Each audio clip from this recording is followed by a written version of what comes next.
Fala, galera! Pense num filme sádico, repulsivo e apelativo. Assim é Cannibal Ferox, longa-metragem italiano cercado de controvérsias, proibido em diversos países na época do seu lançamento e realizado com um único propósito: chocar o espectador. Prepare-se para voltar à era de ouro do VHS com o Videonasties Revival.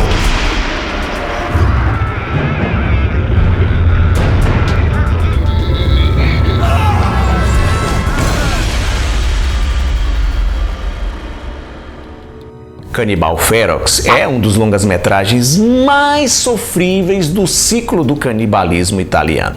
Ciclo esse que durou cerca de 10 anos, do início da década de 1970 até o começo dos anos 80. E quando eu digo sofrível, não estou me referindo ao grau de sofrimento imposto aos personagens. Nada disso. Estou falando de qualidade. A história é meia boca, os atores marromenos, a caracterização dos indígenas ridícula e ainda temos uma quantidade considerável de mortes desnecessárias e verdadeiras de animais silvestres. A fama, ou melhor, a má fama do longa, vem justamente do seu marketing muito bem bolado. Bem bolado, como diria o Silvio Santos. Só para você ter uma ideia, quando o filme chegou aos cinemas e posteriormente foi lançado em VHS, a obra trazia o seguinte texto de apresentação: o filme que você vai assistir agora é um dos mais violentos já realizados. Ele contém cenas bárbaras de tortura e sádica crueldade mostradas de maneira explícita. Se esse tipo de conteúdo lhe choca, lhe incomoda, por favor, não veja este filme. Naquela época, esse tipo de publicidade com psicologia reversa funcionava que era uma beleza, atiçava a curiosidade do público. Reza a lenda também que Cannibal Ferox foi proibido em 31 países, algo que os produtores da fita fizeram questão de estampar nos cartazes. Nos Estados Unidos, o título do filme chegou a ser alterado para Make Them Die Slowly, em bom português, faça com que eles morram lentamente. E todo esse tipo de publicidade negativa acabou ajudando o longa-metragem de alguma maneira. O diretor e roteirista Umberto Lenzi já havia tentado 2 outras vezes faturar uns trocados explorando esse filão, mas sem o sucesso esperado. Quando ele descobriu a quantidade de grana que o Holocausto Canibal do Ruggero Deodato vinha amealhando em todos os cantos do globo, Lenzi decidiu investir mais uma vez no subgênero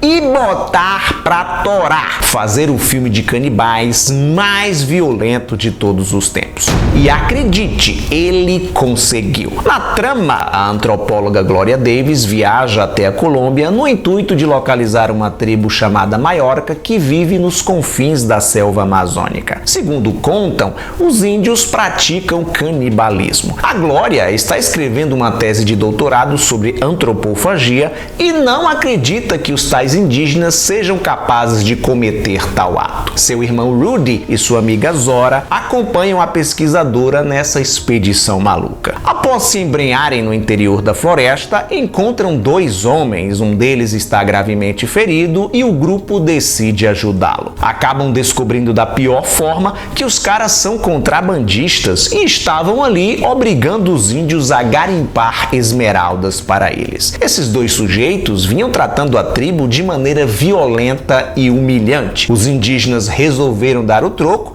mas os criminosos conseguiram escapar. Ao se misturar, ao ajudar esses caras, a Glória e seus amigos também se tornaram alvos dos nativos sedentos por vingança. Paralelo a essa história, rola uma investigação policial em Nova York que tem uma relação mínima com os personagens perdidos na floresta. Rolam também cenas aleatórias de animais sendo mortos por humanos ou por outros bichos. Cenas que acrescentam absolutamente absolutamente nada à trama e estão ali, como eu disse antes da vinheta, apenas com o objetivo de chocar o espectador. Num trecho, uma tartaruga é mutilada pelos nativos, em outro, uma enorme sucuri devora um coati. E por aí vai. No início dos anos 80, a PETA, a ONG que protege os direitos dos animais, estava começando. Não existia uma fiscalização rígida, como acontece nos dias atuais, em torno de produções cinematográficas que utilizam animais. Se você já assistiu o Holocausto Canibal, pelo que eu contei até aqui,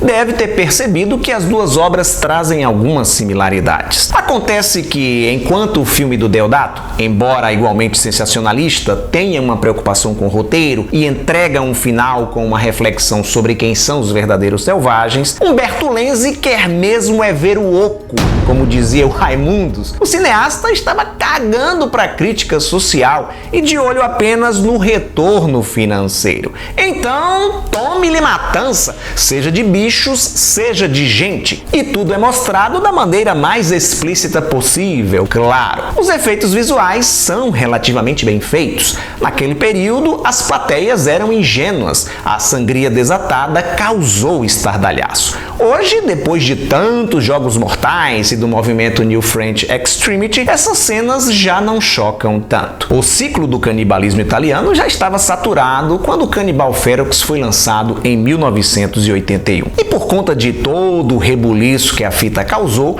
os cineastas e produtores italianos que investiam nessa vertente meio que chegaram ao consenso que estava na hora de encerrar com os filmes que exploravam esse tema, por perceber que a competição entre eles estava indo longe demais. Isso sem falar na má repercussão, na publicidade negativa que antes era uma grande aliada e agora havia mudado de lado, estava arranhando o brilho do cinema italiano. Como um todo, não apenas as produções de gênero. E essa foi uma decisão muito acertada.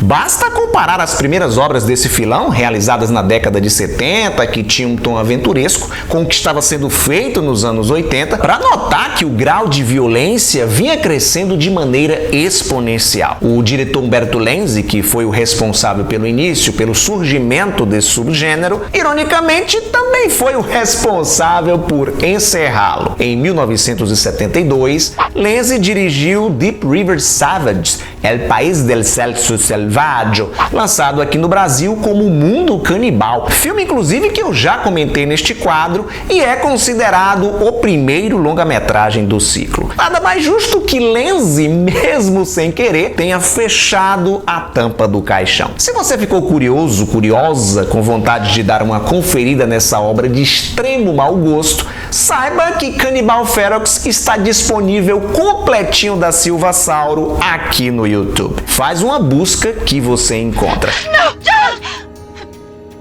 You could be Rudy's. Se este é o primeiro programa que você assiste da playlist Videonestes, recomendo que você veja o episódio 0 deste quadro. Sim, o episódio 0, onde eu explico o que são os Videonestes, longas-metragens proibidos, censurados no Reino Unido em meados da década de 1980. Obrigado por sua audiência. Lembre-se do like maroto, isso é importante para que o YouTube entenda que você está apreciando o meu conteúdo e recomende o canal para outras pessoas e compartilhe o vídeo com seus amigos através das redes sociais. Aproveita e me segue por lá também, para você ficar por dentro das novidades. Tchau e até a próxima!